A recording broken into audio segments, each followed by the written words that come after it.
PRP చేయించుకుంటా అన్న ఒక క్లారిటీతో వస్తారు మీ దగ్గరికి. లేకపోతే మళ్ళీ వాళ్ళు డబ్బులు ఖర్చు పెట్టినట్లు అవుతుంది, రిపీట్ అవ్వడం వల్ల యూజ్ లేదు కదా.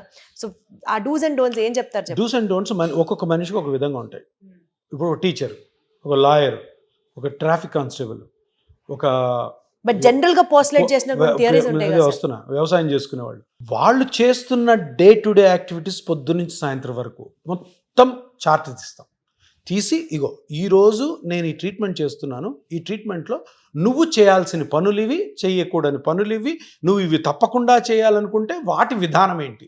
దీన్ని మీకు రఫ్గా చెప్పాల్సి అంటే నిలబడడం తగ్గించుకోవాలి. ఓకే, ఇక్కడ మెయిన్ టస్సలు ఎక్కడ వస్తాయంటే టీచర్కి 8 గంటల క్లాసులు, 8 క్లాసులు ఉంటే 8 × 45 ఆల్మోస్ట్ 1 అవర్ వేసుకున్నా. కానీ నిలబడాలా? వాళ్ళు ఇప్పుడు టీచర్ స్కూల్లో అన్నారు అంటే చైర్లు కూడా తీసేస్తున్నారు కూర్చోకూడదని.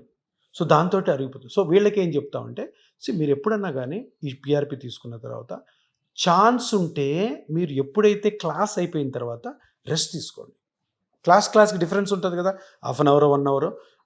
ఆ టైంలో కూడా ఊరికే తిరగద్దు. నిలబడి తిరుగుతున్న కొద్దీ ప్రెషర్ పడుతుంది. సో 45 మినిట్స్ మీ క్లాస్ అయిపోయింది, నిలబడి చెప్పుకోండి. చెప్పిన తర్వాత బ్రేక్లో కూర్చోండి, రిలాక్స్ అవ్వండి, మజిల్స్ని మూవ్ చేసుకుంటూ ఉండండి.